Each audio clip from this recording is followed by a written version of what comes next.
사도행전 27장 22절에서 24절까지의 말씀을 저와 여러분이 교독하도록 하겠습니다. 내가 너희를 권하노니 이제는 안심하라. 너희 중 아무도 생명에는 아무런 손상이 없겠고 오직 배뿐이리라.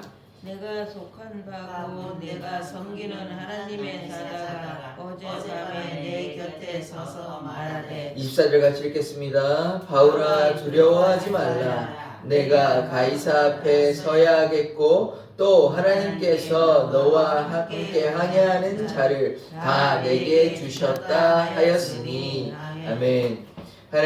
하나님께서 우리를 지키시는 분이심을 고백합니다. 아멘. 예수 그리스도의 이름으로 기도드립니다. 아멘. 지금 유라굴로 광풍을 만나서 배가 파손되기 일보 직전입니다. 굉장히 이제 무서운 상황인 거예요. 그러니까 죽음을 앞두고 있는 이 선원들의 마음, 제수들의 마음 이런 것들 우리가 헤아려 내는데 물론 결과적으로 죽지는 않습니다. 지금 오늘 말씀 보시다시피 하나님께서 지켜주시는 것이에요. 그러니까 이 유라굴로 광풍 고난 가운데서 우리를 지켜주시는 하나님을 만나야 하는 것입니다. 그래서 이제 짐도 버리고 기구도 버리고 지금 다 버렸습니다. 밥도 못 먹고 이제 깜깜한 상황인 거예요. 그러니까 아무 의지할 데도 없는 구원의 여망이, 구원의 소망이 없는 굉장히 지금 힘든 상황이 있습니다. 그런데 이 고난 가운데 누가 역사하셨냐? 하나님이 역사하시는 장면 오늘 보게 되는 것이야. 안심하라 얘기하시는 거예요. 두려워하지 말라라고 우리에게 말씀해 주신다는 걸 기억하기를 원합니다. 22절 보시면 내가 너희를 권하노니 이제는 안심하라 나오죠. 안심하라. 너희 중 아무도 생명에는 아무런 손상이 없겠고 오직 배뿐이리라. 배에는 좀 문제가 생길 수 있습니다. 그러나 파손되는 것까지 아니고 배가 파손되면 물에 빠져서 다 죽게 되니까 그 정도는 아닌데 어쨌든 배에는 좀 문제가 생기지만 그러나 중요한 거는 생명에는 전혀 지장이 없다는 것을 우리가 기억해야 돼요. 그러니까 이게 우리의 인생의 항해라고 이해를 한다면 우리의 인생에는 좀 고난이 있을 수 있습니다. 고난이 없는 인생은 없어요. 그거는 천국의 삶이지 이 땅에 어떻게 천국이 있습니까? 천국이 있다고 우리가 고백하는 것은 하나님이 함께 계신다 이런 말인 것이지 고난이 없다는 뜻으로 이해하시면 안 돼요. 그런 인생은 이 세상에 아무도 없습니다. 고난이 없는 인생은 사람이 아닙니다. 그 사람은 사람이 아니에요. 그러니까 고난이 있는데 우리가 천국이라고 고백하는 것은 하나님이 함께 하신다는 것이고, 그러니까 안심하라 이런 말은 우리 삶에 평안이 있잖아요. 하나님께서 함께 하시잖아요. 우리의 생명을 지켜주신다는 것입니다. 그러니까 우리가 두려워해야 할 대상 또 경외해야 될 대상은 누구냐면 하나님이십니다. 하나님은 우리의 영혼을 지옥까지도 보내실 수는 있지만 사단은 우리의 생명까지도 하나님이 허락하시면 이렇게 해야 할 수는 있지만 그러나 그것도 하나님의 뜻인 거예요. 그러니까 사단은 우리를 괴롭힐 수 있고 우리의 생사화복을 주관하시는 분 누구십니까? 결국 하나님이시죠. 그러니까 하나님께 우리의 생명이 달려 있는 것이에요. 그럼 우리가 누구 눈치를 보고 누구 말에 따라가야 하는 것입니까? 하나님의 말씀을 따라가야 되죠. 그러면 하나님께서 우리의 생명을 지켜주시고 돌보아 주신다고 오늘도 보시지 않습니까? 지금 곧 죽습니다. 죽어야 당연한 거예요, 사실. 이 상황에서 어떻게 살아갑니까? 태풍이 몰아치고 폭풍이 몰아치는 그 배 한가운데 있는데 어떻게 삽니까? 잠잠해집니까? 몇 시간 후에? 아니라는 거예요. 이 14일, 2주 이상 걸렸거든요. 그때 동안 계속 몰아치고 막 깜깜하고 밥도 못 먹고 어떻게 삽니까? 근데 하나님이 기적의 역사가 나오면 이런 가운데도 살아갈 수 있다는 거예요. 이게 우리에게도 말씀하시는 거예요. 지금 누구야 고난이 있지 힘들지 하지만 내가 너와 함께 있어. 내가 너의 생명을 지켜주고 있다. 내가 너를 돌보아주고 있다. 이런 말씀을 우리가 받아들여야 하는 거예요. 그러면 우리의 삶에 좀 어려움이 있죠. 이것도 어렵고 저것도 어렵고 나는 왜 이거 아픈데 하나님 왜 안 고쳐주시냐 이런 여러 가지 생각들이 많이 있잖아요. 그러면 저 같은 경우도 여러 가지 이런 것들인데 하나님 그게 하나님의 뜻이라는 거예요. 그러나 우리에게 또 그 고난만 있습니까? 어려움만 있습니까? 은혜는 없어요. 감사함이 있잖아요. 지금 바울에게 하나님의 무한한 은혜가 지금 임하니까 지금 이따가도 보겠지만 하나님이 지켜주시는 것 아닙니까? 바울이 하나님과 함께하는 인생이 아니었다면 어떻게 돼요? 다 죽습니다. 그냥 바울 때문에 지켜주시는 거예요. 지금 바울이 거기 없었으면 그냥 다 죽는 거예요. 몰살당하는 거예요. 백부장이고 뭐고. 근데 하나님의 사람을 통해서 이렇게 사람들도 지켜주시는 것 아닙니까? 우리 인생도 똑같다는 거예요. 우리가 믿음으로 구하면 우리 주위에 있는 사람도 나 때문에 여러분 때문에 살게 되는 거예요. 그러니까 우리가 하나님을 향해 믿음으로 나아가기를 원합니다. 바울이 그러한 삶을 살게 된 거예요. 자, 23절 보시면 내가 속한 바 내가 섬기는 하나님의 사자가 어젯밤에 내 곁에 서서 말하되, 이게 그냥 바울의 생각이 아니라는 사실을 우리가 기억해야 됩니다. 하나님께서 보낸 하나님의 사자가 지금 이야기하는 것이에요. 그러니까 하나님의 사람은 뭐합니까? 하나님의 음성 듣는 사람이에요. 하나님의 말씀 듣는 사람이에요. 지금 이렇게 직접적으로 이야기하잖아요. 이렇게도 아니고 예수님께서 직접 예수님의 영이 예수님과 만났지 않습니까? 그러니까 하나님의 사람은 어떤 뭐 세밀한 음성을 듣던지 환상을 듣던지 아니면 성경을 통해서 듣던지 하나님께서 하나님의 사람에게 분명히 말씀하여 주시는다는 것을 우리가 기억해야 됩니다. 자녀들은 예언을 하고 젊은이는 환상을 보고 이런 거 있잖아요. 그러니까 요엘의 말씀이 있다는 것입니다. 그래서 우리가 하나님의 뜻을 헤아리고 하나님의 뜻에 순종하는 자 되기를 원합니다. 자, 어젯밤에 말씀하셨는데 24절 뭐라고 말씀하셨냐? 바울아 두려워하지 말라. 지금 바울도 인간적으로는 뭐 두려울 수 있지 않겠습니까? 물론 바울은 그렇지 않다고 저는 생각하지만 두려워하지 말라. 내가 가이사 앞에 서야 하겠고 또 하나님께서 너와 함께 항해하는 자들을 다 내게 주셨다 하였으니, 지금 사명이 있어요. 사명. 바울에게 무슨 사명이 있냐면 바울이 황제 앞에서 가이사 앞에서 서야 합니다.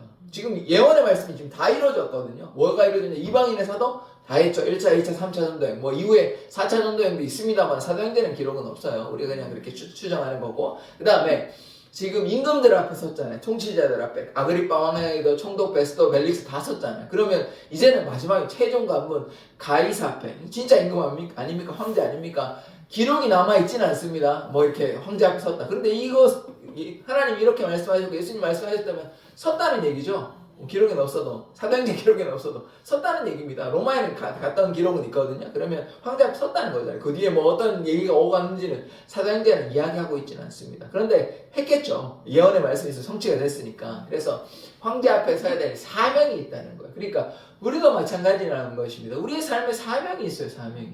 그냥 태어난 게 아니라는 것입니다. 그것을 좀 발견하셔야 돼요. 그러면 우리의 사명이 뭐겠습니까? 그냥 뭐 남들처럼 뭐 잘 먹고 잘 살고 그냥 건강하고 그러면 됩니까? 인간으로서는 그렇죠. 인간으로서는 잘 먹고 잘 살고 건강하고 뭐 어느 정도의 뭐 돈도 있고 넉넉하게 살고 이러면 좋죠. 인간으로서는.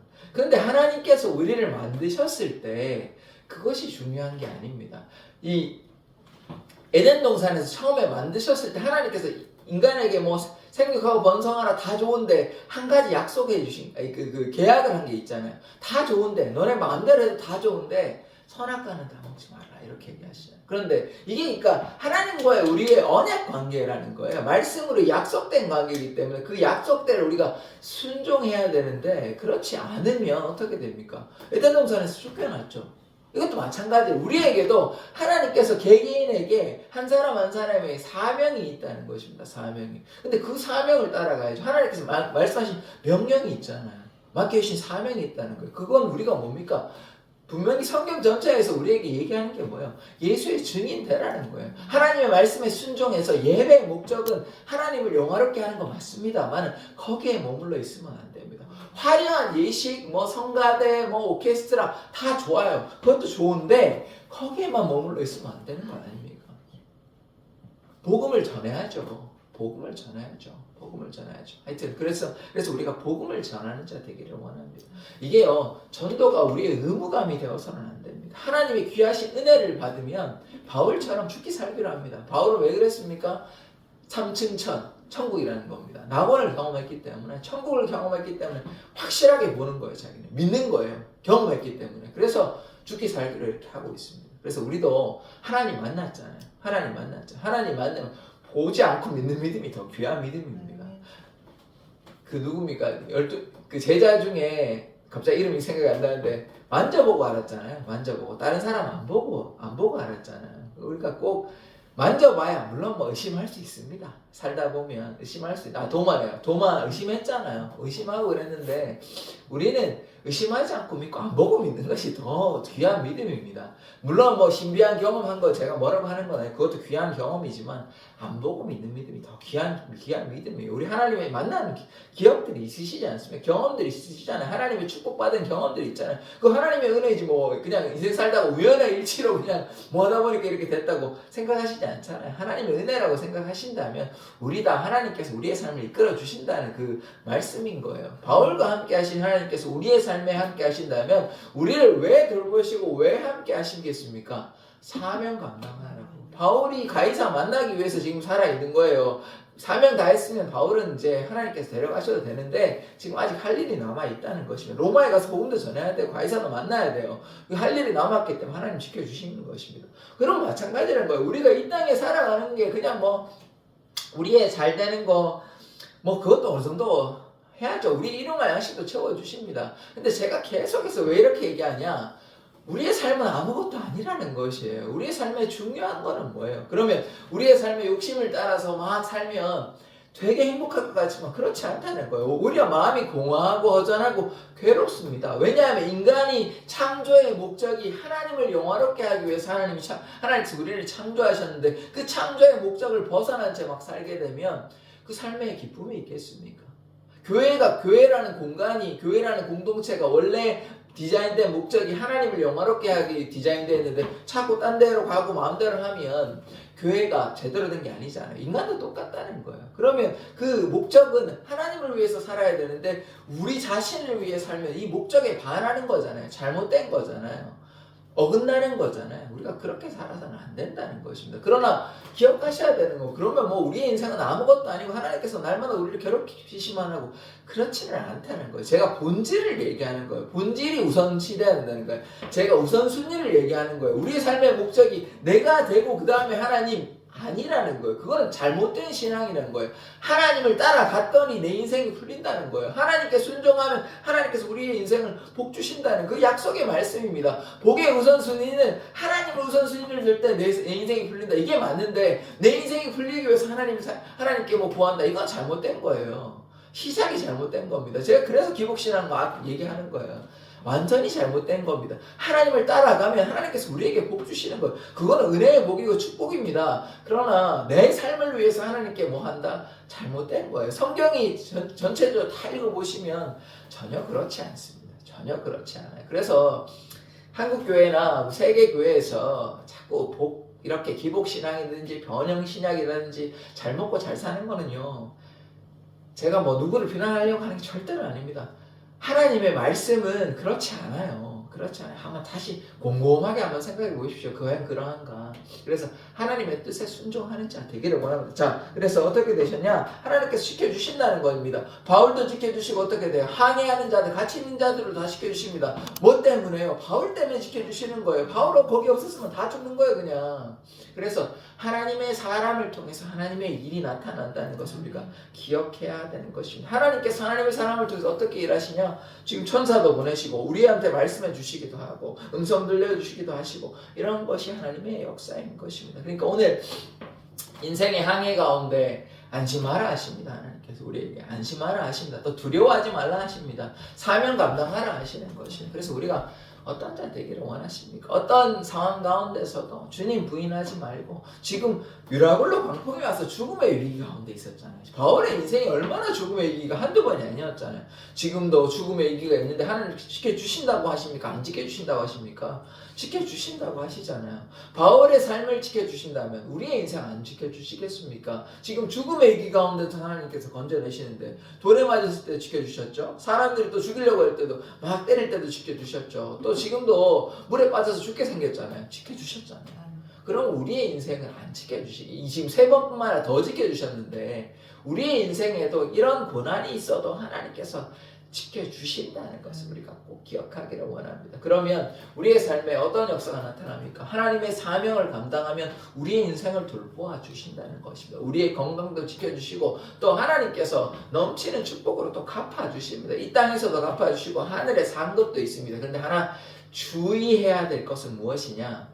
제가 이제 짧은 얘기를 하면 유명하신 현신의 권사님 있잖아요. 이분이 자신의 욕심을 위해서 막 이렇게 하니까 나중에 소송이 휘말리고 하나님께서 나중에 이렇게 환상으로인가 이렇게 말씀해 주셨대. 그래서 회개하고 자신의 재산 다, 남은 재산 다 환원해가지고 그렇게 했답니다. 이게 무엇입니까?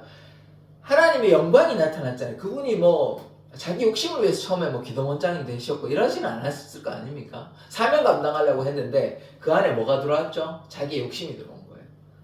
그러면 안 되는 거 아닙니까? 욕심이 들어오면 안 돼. 변질되면 안 돼요. 그런데 나중에 또 하나님의 말씀 듣고 어떻게 했습니까? 순종했죠.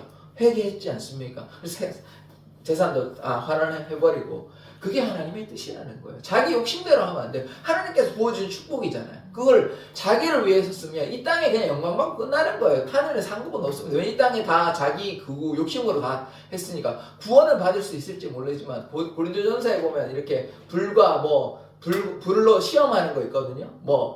금, 은, 보석, 집, 풀 이런 거 있거든요. 그래서 하늘에 상급은 받는데 상급이 아니라 구원은 받는데 그걸로 해가지고 상급의 차이가 있다는 얘기가 있습니다. 나중에 언제 이야기할 때가 올지 모르겠는데 지금 현실의 권사님이 그러하다는 거예요. 하나님의 축복이 임했잖아요. 은혜가 임했잖아요. 물질의 축복도 많이 주셨는데 어떤 일이 있었습니까? 욕심 부렸죠. 그러면 안 되는 거예요. 하나님의 사람에게 축복이 있습니다.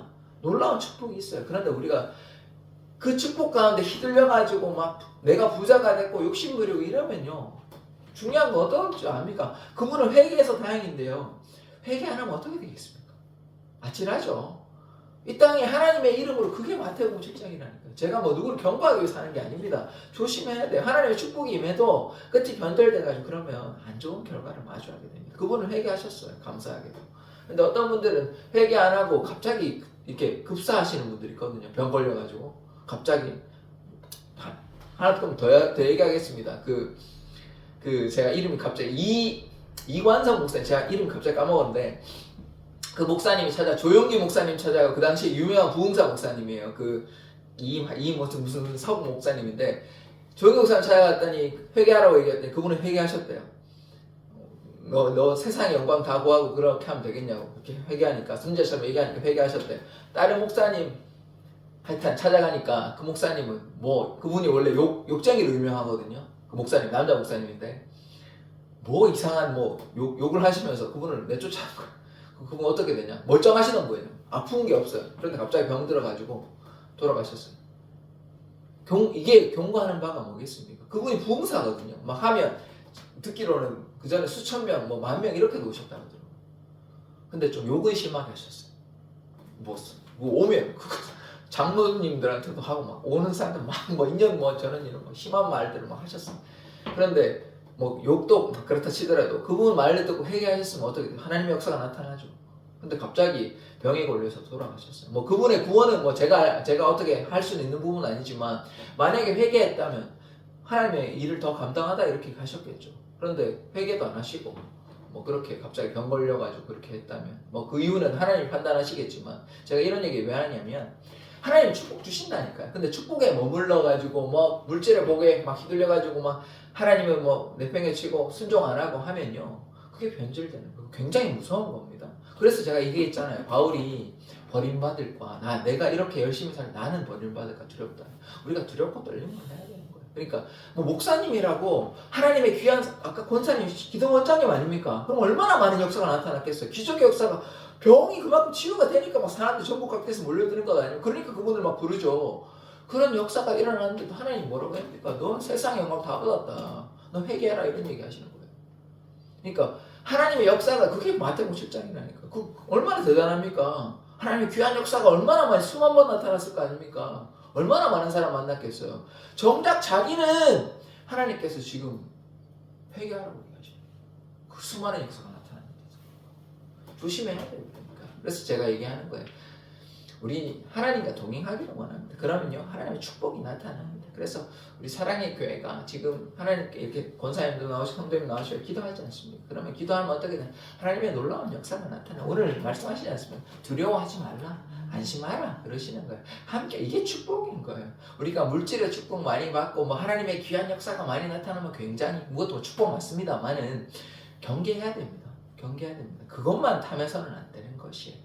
그것보다 오히려 아까 제가 안 믿고 하는 게 더 축복되다 얘기했잖아요.